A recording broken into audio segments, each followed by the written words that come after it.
está aqui o Lucas Marochka, que é um dos nossos quadrilheiros, né? Também com o José Vicente Mertz, também é outro acusado. Temos aqui também o Júlio Flores, que é dirigente do PSTU. Temos vários advogados aqui, eu vou mencionar duas que são minhas queridas amigas, a doutora Adriane Silveira e a doutora Cristiane Freire. E o Brizola e o Gordo também estão aqui. O Gordo é o Matheus, que também é um dos acusados. O desembargador Caníbal, que eu acho que já teve que se retirar, não está aqui ainda. Depois, quem? A Vera Guasso, também dirigente do PSTU. E a doutora Patrícia Schmidt, também minha querida amiga. A doutora Esther Ramos, também advogada, companheira do Pedro Ruas. E, bom, vou passar agora para o Dr. Salo, que dispensa apresentações por ser um dos doutrinadores mais importantes que o Rio Grande do Sul produziu para o Brasil e o mundo. E, como o Dr. Aramis já disse, vítima de uma injustiça que provocou uma manifestação muito importante dos estudantes de Direito, que ainda estão, né, fazendo uma ocupação na Faculdade de Direito, já há 12 dias, protestando contra as falcatruas, né, promovidas no concurso público. Poder manifestar a indignação de todos nós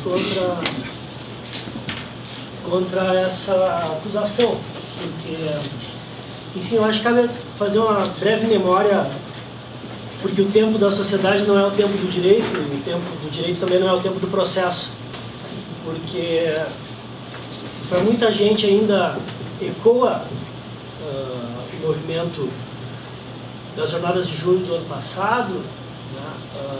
E agora a gente experimenta de novo, né, com a nova organização e as manifestações que reiniciam e vão tomar corpo, não tem dúvida alguma, né, até junho e julho. Né? O tempo do processo é um tempo diferente.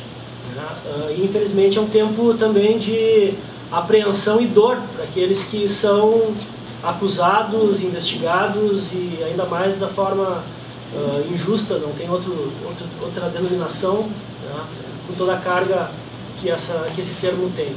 Mas em junho do ano passado, juntamente com alguns colegas, e dois deles estão aqui presentes, o Dr. Rogério Maia Garcia e o Dr. Thiago Luz, nós saímos juntos às ruas com nossos alunos, ex-alunos e colegas de advocacia para manifestar como todos. Só que no início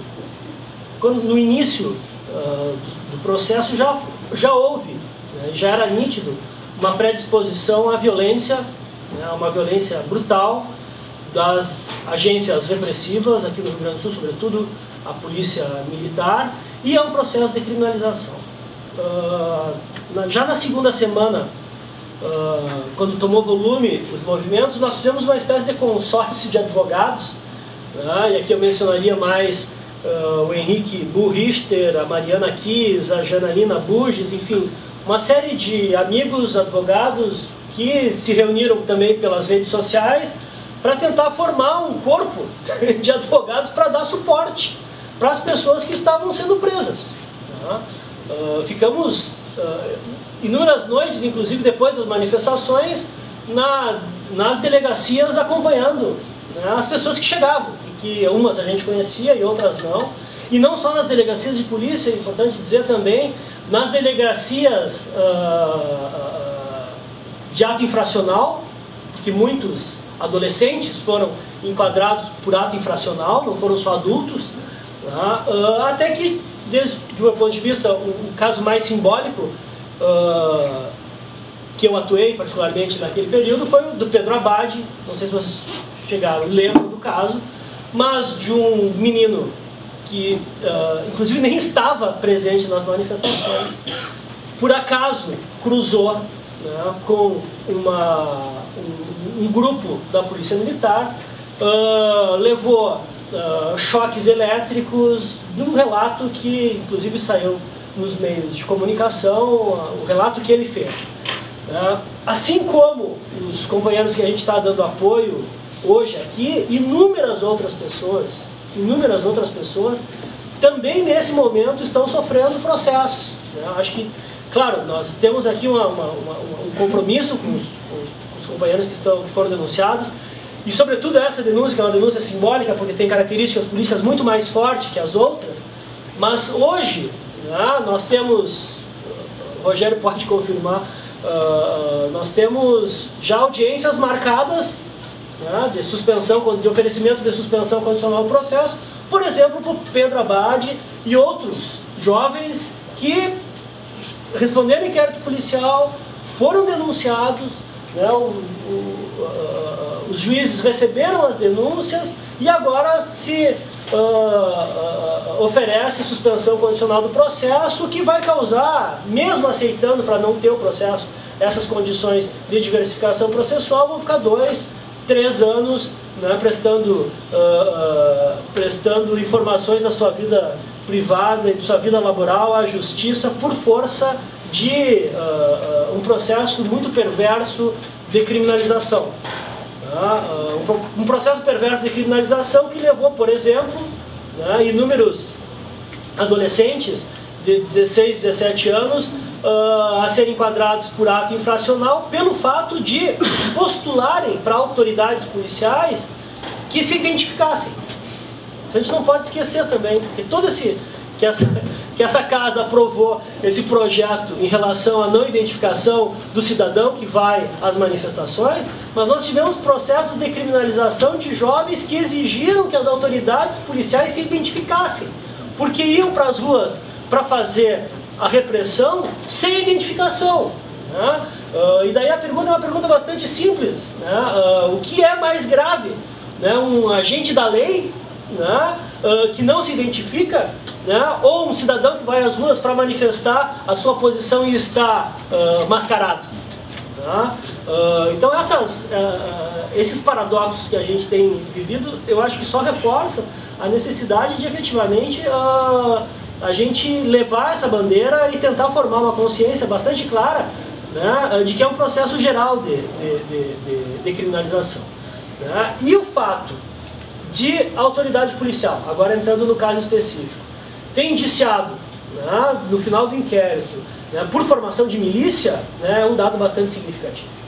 Né? Bastante significativo porque aponta, né, dá um direcionamento no que é a compreensão desse movimento para essas autoridades que fazem os inquéritos policiais, a Polícia Civil e a Polícia Militar. Né? Isso é um indicativo para que a gente, eu acho importante para que a gente inclusive pense, né, em formas de resistência a essa mentalidade repressivista, né, contra os movimentos sociais. Né? O momento que a gente está agora, né, foi finalizado o inquérito com indiciamento, o Ministério Público ofereceu denúncia, o juiz ontem recebeu a denúncia, é um recebimento mais no aspecto formal, mas desde o meu ponto de vista já teria condições, inclusive, de não receber a acusação. Tá? Claro, se a gente for enfrentar isso, o discurso é um discurso oficial que eu já imagino. Não, agora as defesas vão ter tempo de apresentar a sua resposta à acusação e posteriormente o juiz vai fazer uma análise para efetivamente ver as condições materiais, se há justa causa ou não para prosseguir o processo. Tá? Teremos uma outra decisão judicial e espero que essa outra decisão judicial seja no sentido oposto ao que já foi esta. Mas mesmo esta que foi proferida ontem, desde o meu ponto de vista, tecnicamente não é correta, porque não há um estabelecimento, isso a gente viu desde o inquérito policial, de um nexo mínimo de causalidade entre os fatos narrados como lesivos, né, o patrimônio privado e público, e as condutas dos denunciados.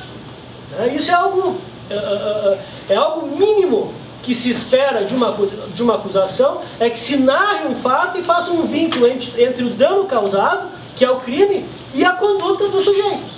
O que a gente viu, né, e tem visto, e daí não só nesse caso, mas em vários casos, são modelos de acusação genérica, onde são narrados inúmeros fatos, narrados inúmeros danos ao patrimônio público e privado, e depois simplesmente são escolhidos alguns sujeitos, alguns atores dos movimentos sociais, né, mais representativos, menos representativos, mais visíveis ou menos visíveis, para que respondam, né, criminalmente por essas condutas. É algo que, desde o meu ponto de vista, a democracia não pode aceitar. É algo que a gente não pode conceber dentro, né, de algo que se espera, que é, no mínimo, democracia processual. Tá? Então, essa denúncia, ela está dentro do universo de prisões arbitrárias, de ações violentas, né, e que, infelizmente, como a Luciana já mencionou, né, nas manifestações dessa semana, parece que há tônica de resposta aos movimentos sociais. Por isso, eu fico bastante feliz e me coloco à disposição para integrar da forma que melhor puder ajudar, né, para tentar, daí dentro daquilo que a gente pode contribuir, que é dentro do processo, né, para descaracterizar isso. Agora, o que é importante, né, que nós tenhamos claro, né, como eu comecei dizendo, o tempo do processo é diferente do tempo social.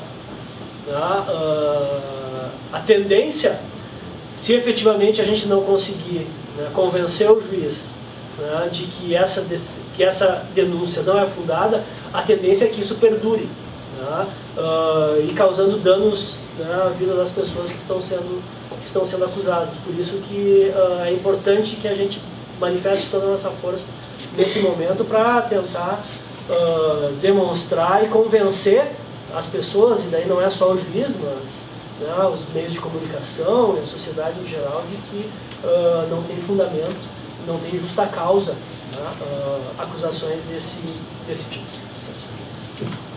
Obrigada, pessoal. Eu não falei